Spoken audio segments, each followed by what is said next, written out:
Capitol Hill this evening. First of all, Speaker Pelosi is trying to put a bill on the floor, which is $1.8 trillion minimum. We think it could be $3 trillion. There's no CBO score, no Congressional Budget Office score. So she wants us to vote on something like this. Of course, I'm going to vote no because it's irresponsible to vote yes.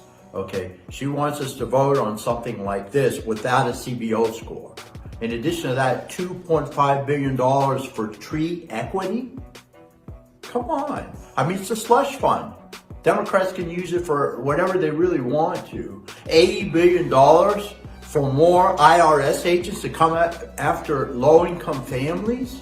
And then to go after your bank account, your private bank account? Unacceptable as far as I'm concerned. Financial incentives for illegal immigrants? They'll be qualify for the child credit, and then also they will be able to get aid, financial aid, to going to school. I mean, come on, what's going on here? This cannot pass. We must kill this bill.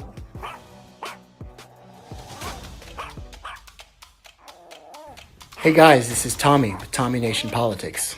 How's everyone doing today? You know President Biden extremely well, and this is a really important moment for his administration. Needing to pass comprehensive legislation, and even within the Democratic Party, there seems to be some divide. How do you think he is handling this particular moment, and what does he need to do to pass his agenda? Well, first of all, I think the Build Back America program, the package that you described, is something that America desperately needs. You're talking about us stepping up and spending money on providing child care tax credits, making those permanent to help families who for a long time have needed help when it comes to things like child care. You're looking at making our infrastructure function more efficiently and effective. You're talking about rebuilding a lot of buildings, roads, bridges, ports, so that they are fortified against climate change, and also that we start investing in the kinds of energy efficiency that's going to be required to battle climate change. So when you look at the overall package, it's got a headline price tag of $3.5 trillion, but that's not a single year. This is spread out over a number of years, and most importantly, it's paid for by asking the wealthiest of Americans, who have benefited incredibly over the last several decades, and even in the midst of a pandemic, saw their wealth and assets rise enormously, asking them to pay a few percentage points more in taxes in order to make sure that we have a economy that's fair for everybody. But should they be concerned that that's how they're going to have to pay for it, in essence? I think that they can afford it. We can afford it.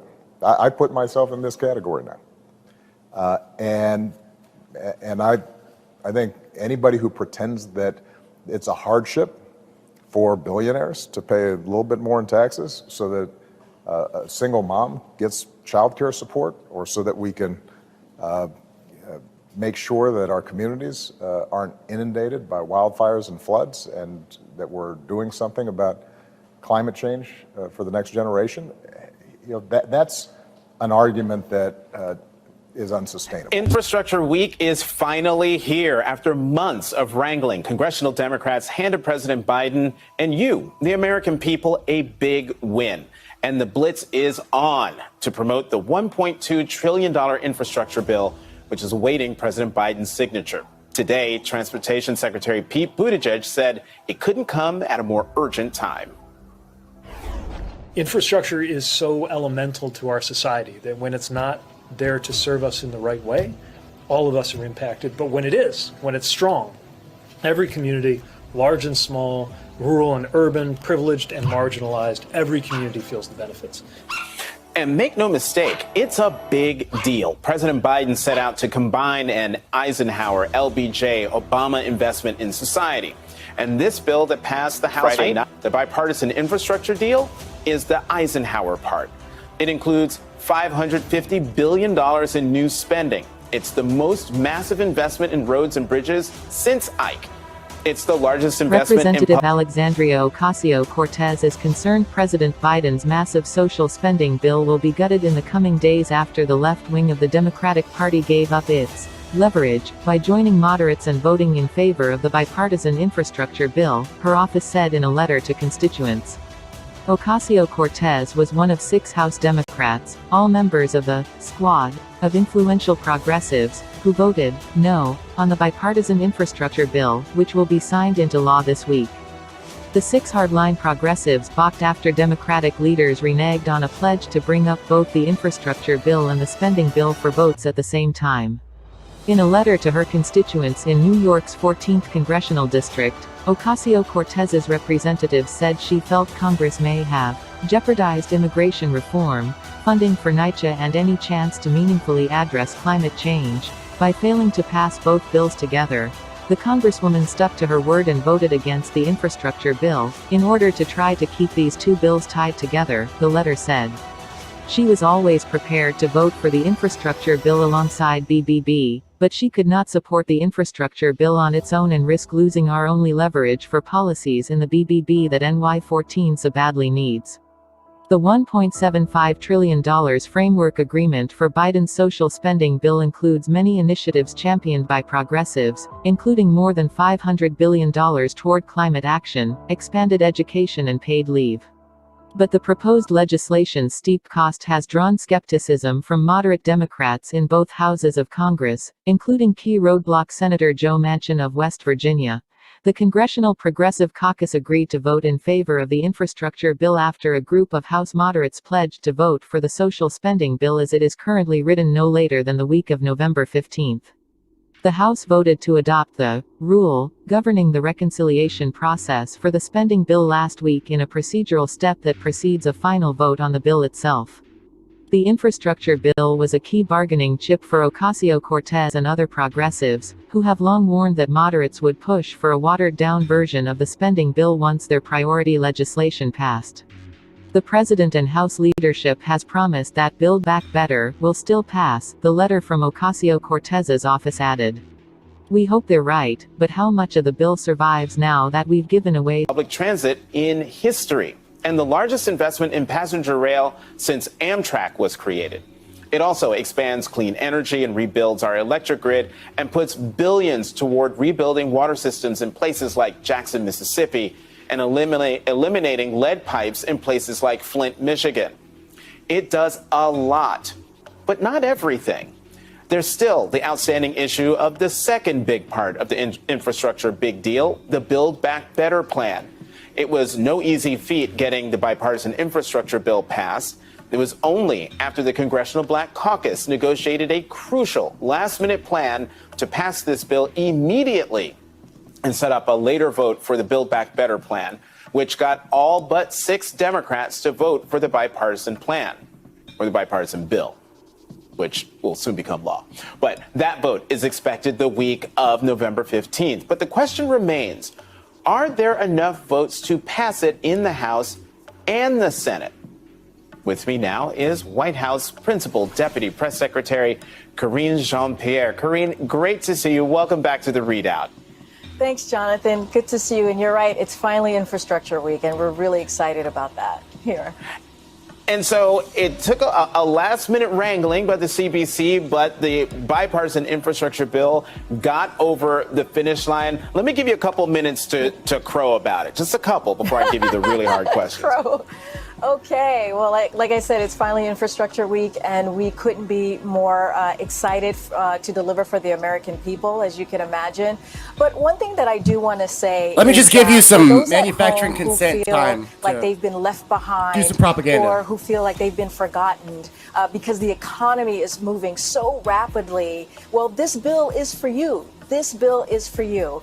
It is going to create union jobs, good paying jobs. And a lot of those jobs, you do not need a college degree to have those jobs. And another thing about this, too. God damn it, I just got a college degree. Blue God states, damn it. Tribal communities. This bill is for folks who have felt forgotten, who have felt left behind. And this is what the president has been working towards. For over a year, he has talked about having an economy where no one is left behind. And there's also equity at the center of all of these bills that we're talking about, the bipartisan infrastructure bill and also the Build Back Better Act. And that is something that the president has been committed to from the beginning. So this is incredibly exciting. We're going to deliver for the American people, especially on this infrastructure, and also bipartisanship. Let's not forget that word, something that the president was elected to do. Let's not reach forget out to the other side and bipartisan. bring people together.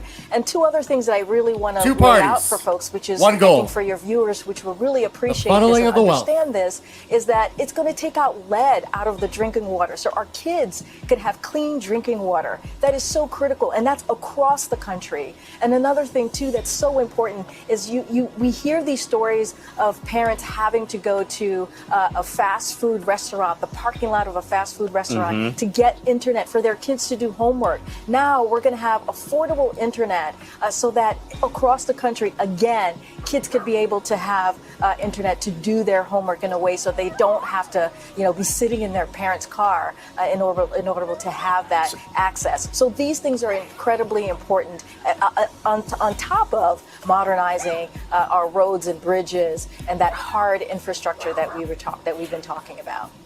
Okay, and so that's the bipartisan infrastructure plan. Now comes the really hard part, and that is getting the Build Back Better Act negotiated between House and Senate, Democrats, getting it over the line. Let me read you a tweet today from Congresswoman Cori Bush of Missouri. And she tweeted, "The Build Back Better Act is a racial justice bill. Community violence prevention, affordable housing expansion, supporting child care and elder care workers, policies that are crafted to support Black and brown folks. We need to get it across the finish line." And yet we've spent months talking about two particular senators, Kyrsten Sinema and Joe Manchin, who have spent a lot of time stripping out a lot of these provisions from the Build Back Better plan, or shrinking the amount of money that they're willing to spend so that some of those things get squeezed out. Is the president confident, is the administration confident that the Build Back Better Act will indeed have enough of the human infrastructure in that plan, in that bill, that will make a difference in the lives, as pointed out by Congresswoman Bush? So that Build Back Better Act that you're speaking of, to your point, this is pro-people. This is about humans, right? This is about pro-families, actually doing that once-in-generational investment that we haven't done in a long time, that's going to give people a little bit of that breathing room that the president talks about all the time, because he understands what that all means. So I want to be very clear here. They said to us, oh, we're not going to get the American Rescue Plan done. We got it done. They said we weren't going to get the bipartisan infrastructure deal done. The president got that done. So he is committed to making sure that this Build Back Better Act happens. Let's remember, this is something that the president has been talking about for over a year. This is his plan. This is something that he understands. Again, will give the American people a breathing room, deal them back in, as he says many times, to make sure we don't leave any behind. So he's gonna, dial that phone, call up congressional members like he did on Friday, like he's been the past couple of weeks, and make sure this gets done. Working with members of the House, working with Leader Schumer and senators on that side of the chamber, and making sure that we deliver for the American people, because this is what is going to change, transformational change. That is so critical here. And those two bills, as we've talked about, is also going to help us fight climate change in a way that that has never been done before. When we talk about resilience, right? Making sure that those hurricanes, those wildfires, all of those extreme temperatures that we see in different regions of this country, actually that we build our resilience. So there are so many important things that we're going to deal with these two pieces of legislation that we got one done and we're going to get the other one done as well. Karine, yes, you got one done, and it's sitting on the president's desk. Congress isn't in session this week, so no bill signing. The president's going to go to Baltimore to promote the bipartisan infrastructure bill. My question: when will the bill signing be?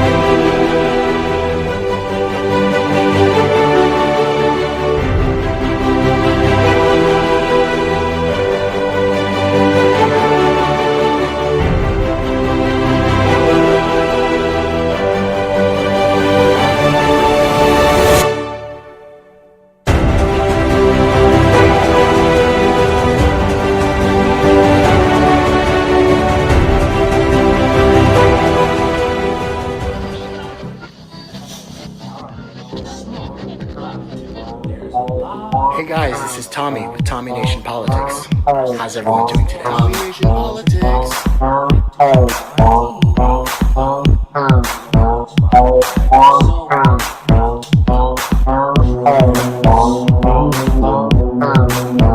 Here now with reaction, someone who was also targeted by members of her own party, former Democratic presidential candidate, Congresswoman Tulsi Gabbard. Congresswoman, welcome back.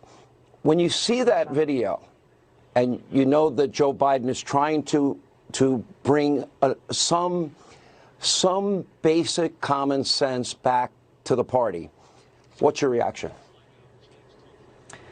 Sean, what bothered me most when I saw that video was really the exaggeration and the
he won, and it reveals really what they think about us, that we're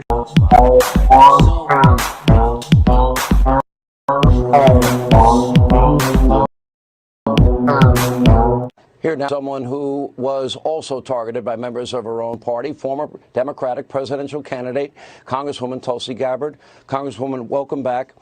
When you see that video, and you know that Joe Biden is trying to bring some basic common sense back to the party, what's your reaction?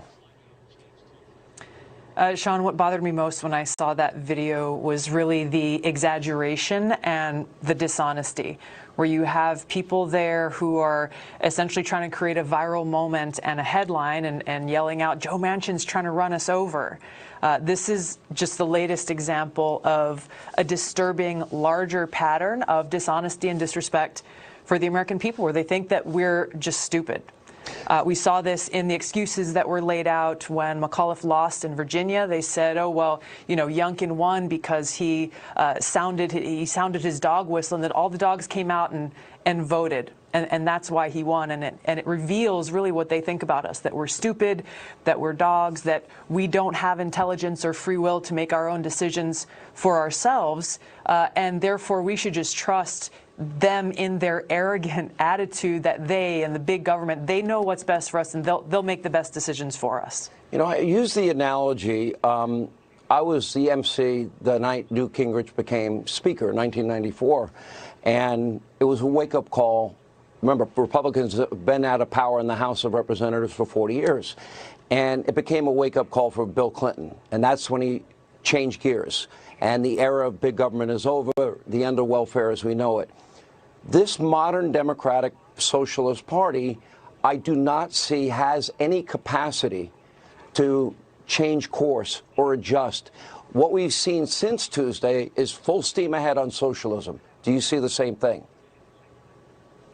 What I see is this continued disrespect of the American people. And that's, if we look at the underlying problem here, is that we don't have leaders who actually respect the American people, who actually respect us enough to listen to what parents are concerned about, you know, their children and their education, to listen to the American people who are sick and tired of the power elite trying to tear us apart based on the color of our skin.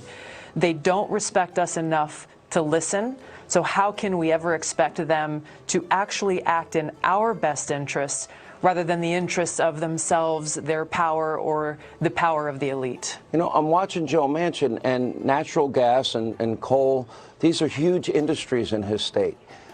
These policies will directly and negatively impact the people of West Virginia. So he's standing up for the people that put him in office. As you look at this emerging party led by the Squad, led by New Green Deal socialism, do you even consider yourself a Democrat anymore? I'm less concerned about party politics. Yes, I'm a Democrat, but I'm less concerned about party politics than I am concerned about the future of our country.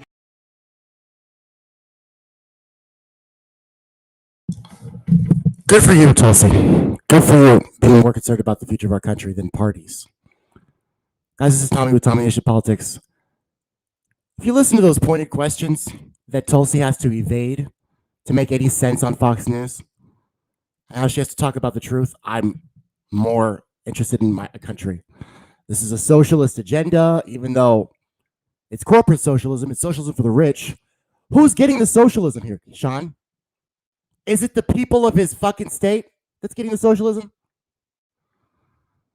So she has to evade all of this stupid propaganda to answer the truth, but it's just so funny, guys. How both of these sides is just one side, two sides of the same coin, and you can't get a word of the truth in edgewise, no matter what you do, because you got people like Sean Hannity just dropping propaganda all over the place while you're trying to fucking literally make a coherent point that makes sense. And all he's got is socialism. Where is the socialism? Oil and gas industries? Where's the socialism, Sean? I want just one time for Tulsi's too nice. She is. She's really nice. Really nice lady. If I was ever on Fox News, I would stop what I was saying immediately and say, what is socialism? What exactly is socialism?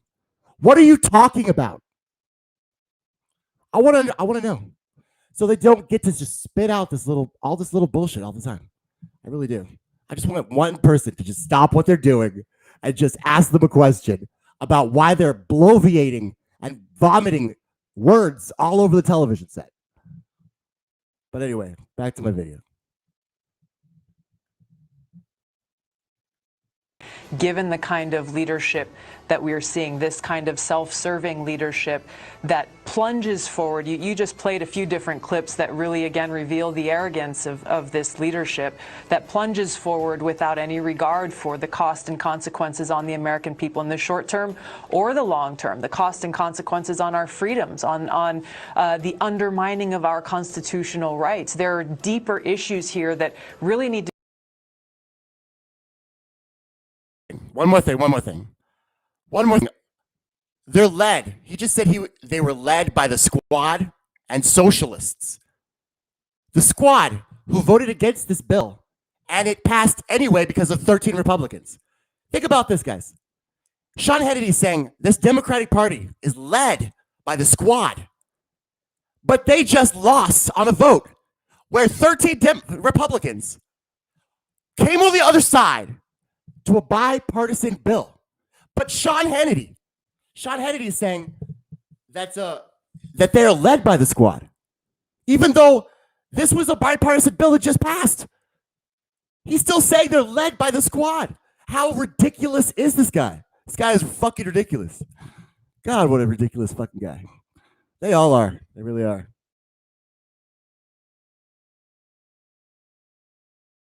Be brought to the forefront that most in the media are not even talking about.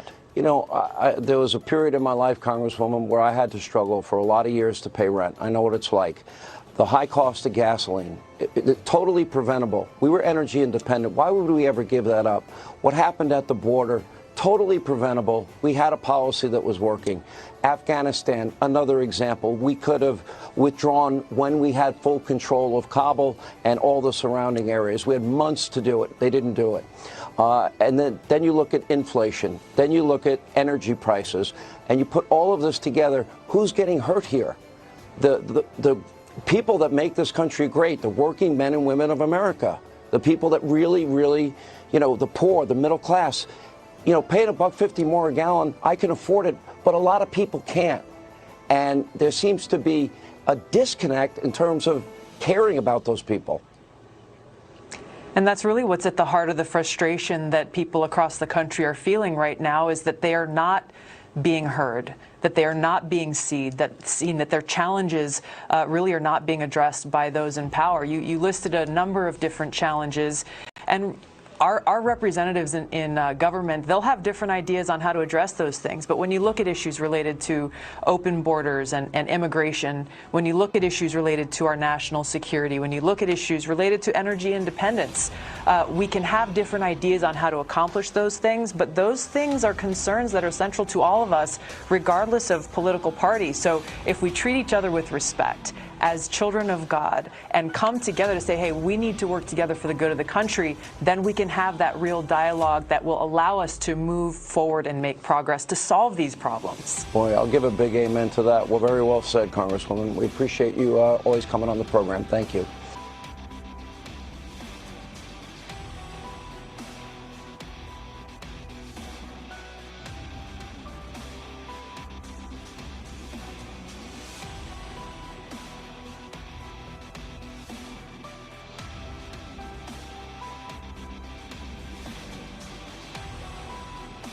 Hi guys, this is Tommy, with Tommy Nation Politics. Senate of the United States, August 10th, 2021.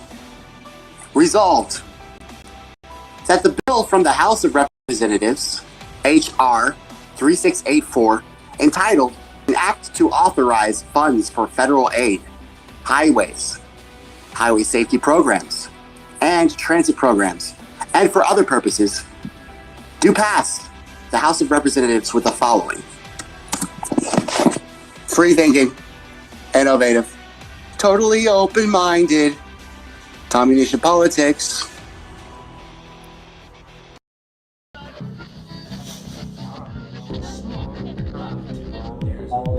Hey guys, this is Tommy with Tommy Nation Politics. How's everyone doing today? Tommy Nation Politics.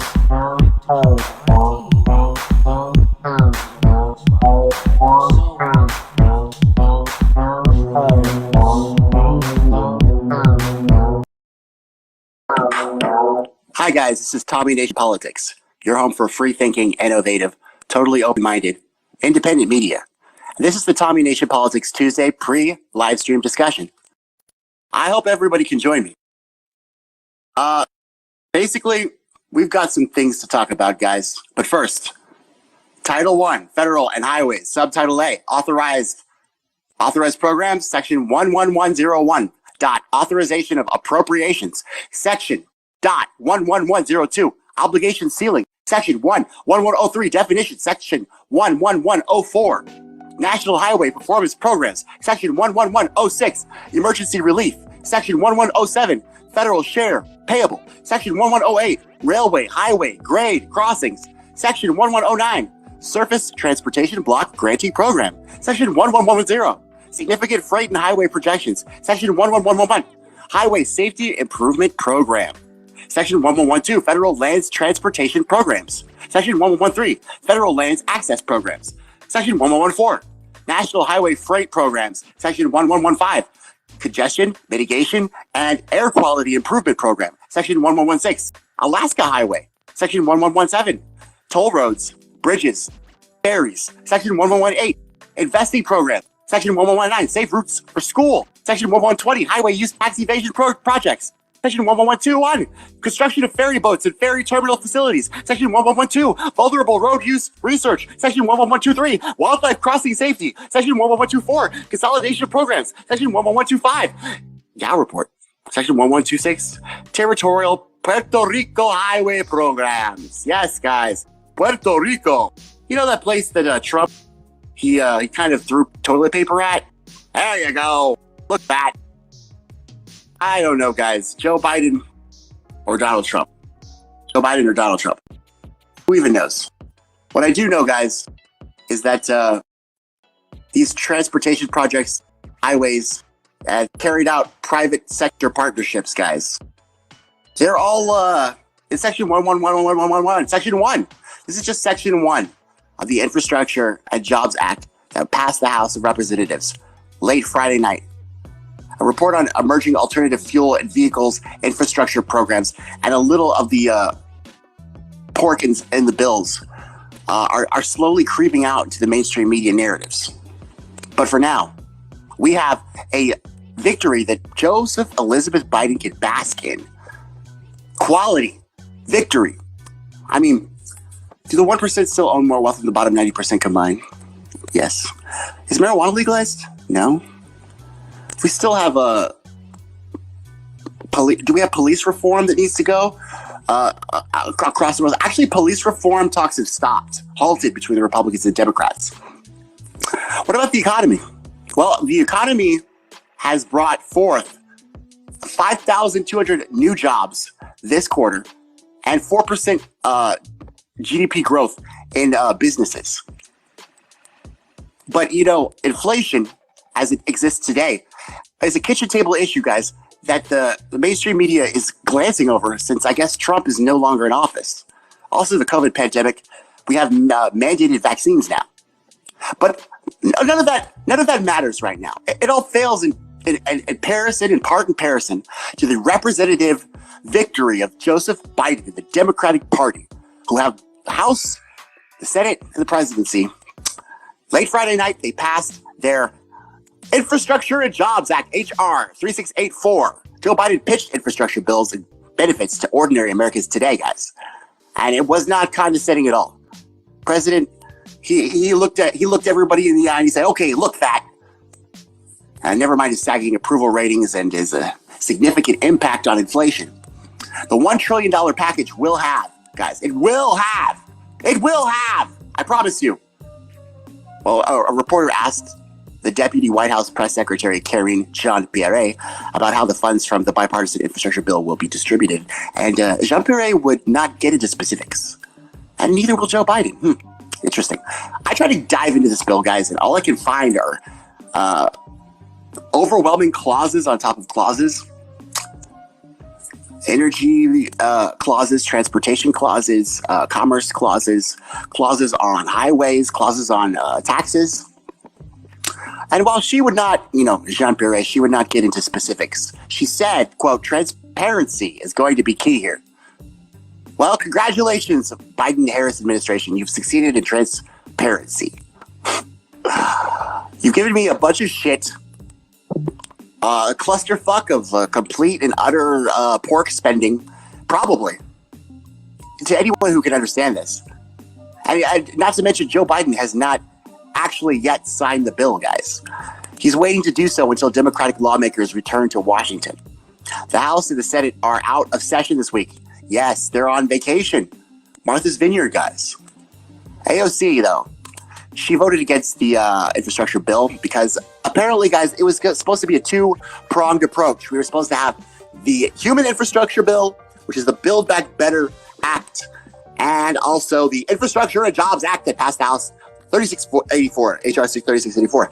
Well, 13 Republicans joined Democrats in passing through the House of Representatives, HR 3684, without the Human Infrastructure Bill intact, which caused the squad, Ayanna Pressley, Jamal Bowman, Cori Bush, Ilhan Omar, Rashida Tlaib, to vote against it. But not only vote against it, guys, they're not getting cover from the Wall Street, the banks or the military-industrial complex. They're not getting cover from anyone. So their votes against a bipartisan bill have not gone unanswered in criticism with the mainstream media. And to go one step further, guys, AOC slams Biden for prematurely celebrating his infrastructure win. Says an insider, quote, messaging this as a win and a solution alone is going to get us into trouble. After she voted against the Biden's infrastructure bill and AOC criticized him for celebrating it, she said that the reconciliation bill also needs to be passed to deliver critical benefits to Americans. Biden calls it a game-changing in a half dozen ways. Look, buddy, it's a game changer. You want to do some push-ups to decide that shit? Well, I have to say, guys, so right now, at this point, in this particular issue, Alexandria Ocasio-Cortez and I are on the same page. The same fucking page, which we know that these people are liars. They're lying liars. And she tweeted earlier today, quote, I refuse to choose between the livelihoods of the union workers who built our highways and bridges and childcare and healthcare workers and people who care for our children and the elderly and disabled loved ones. I refuse to choose between our crumbling roads, bridges, public transit systems, and our crumbling housing stock and our crumbling middle class. The progressive lawmakers have also been critical of the extent to which their social spending bill has been cut down and watered down, guys. It started at $3.5 trillion. $3.5 trillion proposal is now a $1.75 trillion plan, thanks to opposition from the centrist holdouts like Joe Manchin and Kristen Sinema, thanks to the moderates, they call them. Ocasio-Cortez has made her thoughts very clear on the priorities. And those are the priorities, guys. A Green New Deal, Medicare for all, a living wage. These are the platform issues, priorities that were on the Bernie Sanders platform that we were fighting against the establishment since 2016 to take up on the House floor a vote. But guys, this has been a complete massacre, let me tell you. From Joe Biden walking back his two-pronged approach, human infrastructure and regular infrastructure, and then the Nancy Pelosi betrayal of not putting on the House floor the vote of the Reconciliation and Build Back Better Act. It seems to be that only the progressives are negotiating in good faith. And they're the ones making decisions that literally have to deal with the normal human beings food workers, medical care people, elderly, the sick. But nonetheless, guys, this infrastructure and jobs plan is headed to Biden's desk. It's going to go through the Senate for finalization, and then it's going to hit his desk, and he's itching to sign it. He hasn't signed a single bill since. He hasn't signed a single bill, guys, since the COVID relief bill. This reconciliation is blowing. And before Thanksgiving, after months of negotiations, the House passed the one-pronged gift to, I guess, the corporations. They passed that bill, HR 3684, which the president is quick to do a victory lap on because of his falling numbers of approval. Meanwhile, Ilhan Omar of Minnesota, Ayanna Pressley of New York remained firm in their stance. They would not support the infrastructure bill. They voted against it. Alexandria Ocasio-Cortez voted against it. Jamal Bowman voted against it. Cori Bush, who spent the night the steps of the Capitol protesting evictions moratoriums, also did not. She rejected the bipartisan bill. She was not choosing to put, quote, community against community, which is what the Democrats and Republicans do, guys. But Republican Alexandria Cortez, one of the 6 House Democrats who voted against the infrastructure bill, said it's not something to celebrate. And I agree. But in a world of sheep governed by pigs owned by wolves, there is nothing that this BIF bill could be messaged for less than a solution. It's not a solution. It's barely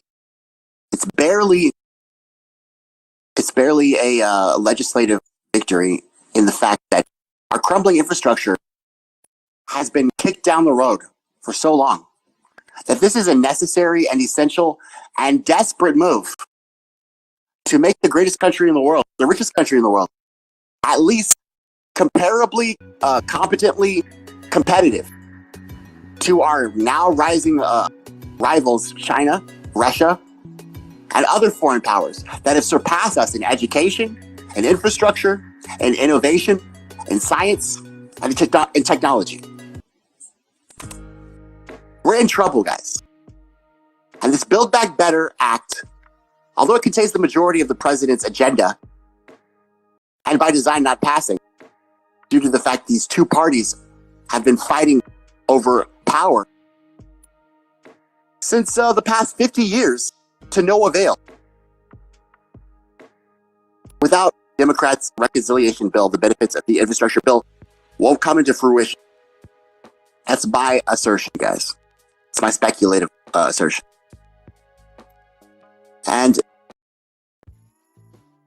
what about the lead pipes in Flint? What about the polluted air? What about the food sanitation? What about the ocean? What about the ocean? What about the oceans? What about the clean air? The thing that makes me even more nervous about this is the Associated Press, Alex Brandon, has reported from the Hill that corporations and business groups are calling on President Biden to sign the bipartisan $1.2 trillion infrastructure bill into law quickly after it finally cleared the Congress like Friday. So the vote was Friday night in the darkness of night in smoke-filled rooms. They passed HR 1364. Now the business community is rallying behind this infrastructure bill package and wants to be signed into law immediately. While Joe Manchin is running interference on the human infrastructure part of this two-pronged approach, and President Joe Biden, the leader of the Democratic Party that has the House, the Senate, and the presidency, a supermajority in government, bears no influence, apparently. But what does bear influence? Businesses, corporations that say Biden should sign the bill as soon as possible. Transportation officials can get started on construction projects, construction projects, government contracts. Are we going to have a Pfizer and Moderna of infrastructure now?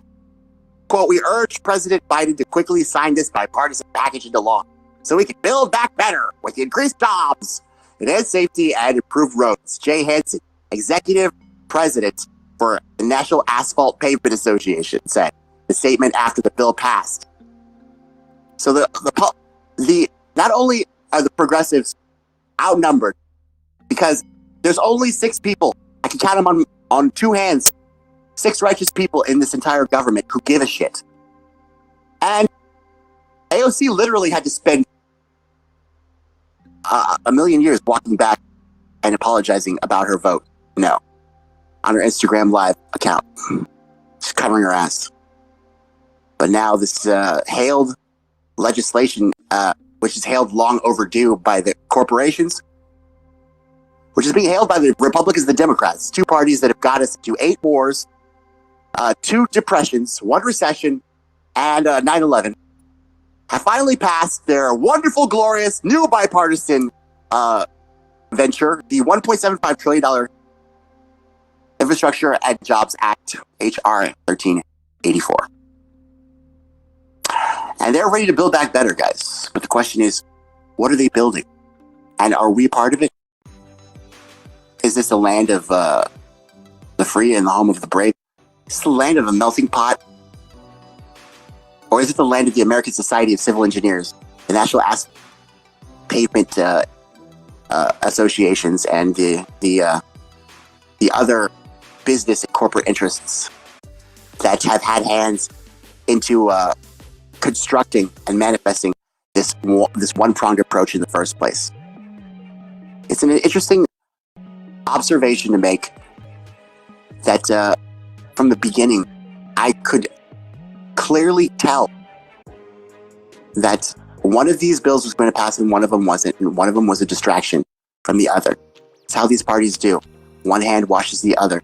There's a Latin phrase for that. It's manus manum lawat. One hand washes the other.